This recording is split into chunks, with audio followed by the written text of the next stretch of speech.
What's up, party people? I'm sick of doing these, but I can't get any of my deals done. So here we are, Tuesday, October 7th.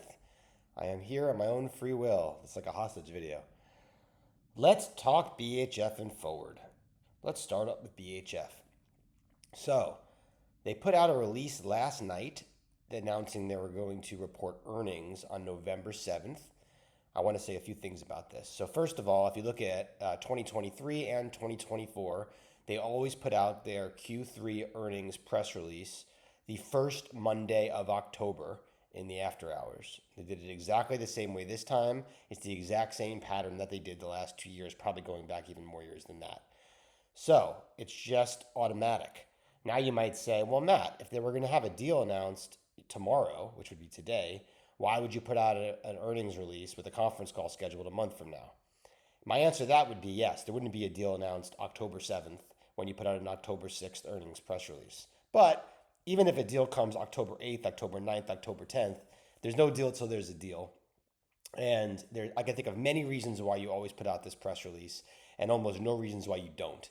Okay, so first of all, you want to put pressure on the buyer and show that it's business as usual until there's a deal. Second, if you don't put out the press release like you have historically, you're going to get 500 emails from investors saying, "Where's your earnings press release?" The stock might even go up. People anticipating, since they didn't put out the press release for your schedule, that means that the deal is imminent. Okay, all you're going to do is get hurt if a deal breaks and you don't prepare for being a going concern and needing to do conference calls. The final reason why they might have put out this press release is they have preferreds outstanding and they might keep conference calls going on even as a private company, although this won't close for a year anyway. They might continue doing conference calls for the preferreds. So, do I like to see press releases where they announce that they're going to do earnings in a conference call when there should be a deal that already happened? No. Does it kill my thesis? No, not at all. That said, we are now on day 15 of no deal post two advanced articles and no articles saying a deal is broke, et cetera, et cetera, et cetera. It's been very painful for me because I am mostly in October options, which have been decimated. Um, and I lied to you if I told you that I was optimistic that we're going to get a deal by October OpEx now. I have no idea. I mean, obviously, I have no idea. Neither do you. Um, I have not sold any of my October options. I continue to think that October and November are underpriced. Though November call spreads really aren't going down. You have to pay, 205, 210, 220 for those 55, 60s, even though the stock has been decimated. So I'm not seeing a tremendous amount of opportunity there. Um, I I can't come up with a way that this deal breaks, given what we know about the situation. Um, I still remain incredibly bullish on there ultimately being a deal here, though I probably have to lower my odds to maybe 80% now, given it's been 15 days.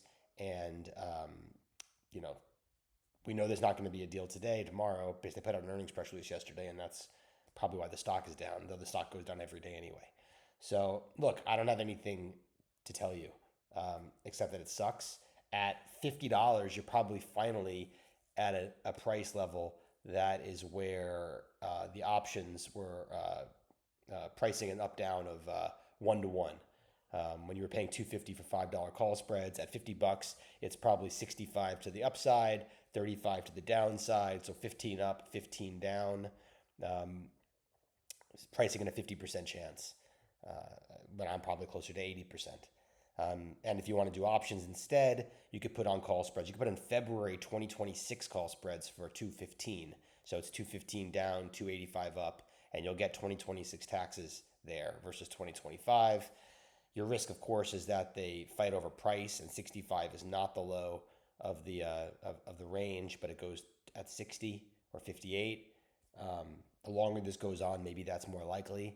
But I thought the articles were incredibly strong when it came to price, especially with Reuters coming out second with the about 70. There's been no competing article since then, maybe by a buyer group saying, not true.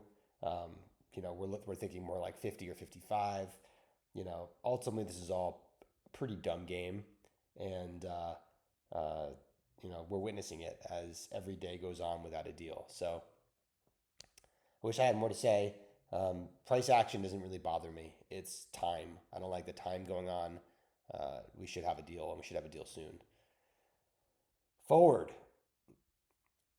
There's been no articles, there's been no break in the PR, and we won't get any earnings press release for that for probably 2 more weeks, based historically when they put out the timing of the quarter 3 earnings report. I don't know what to tell you. I still think that it's very likely we get a deal there. I don't know what's taking so long. That in that situation, they will have to press release if there's a break because it's a public process. Um, it's a shitco. So with that could go to $15 in a break, and it might only go to 31 or 32 in a deal. So you're still pricing in more than 50% chance of a deal at 24. But you could put on some very interesting spreads. I probably wouldn't do October anymore, but I still think we're going to get an article in both of these or a deal by October OpEx. I think we're going to get it this week, but I've been wrong, right? So if I wasn't so big already in October and November spreads there, I would. That's probably where I would be looking in November spreads, 25-30s for forward.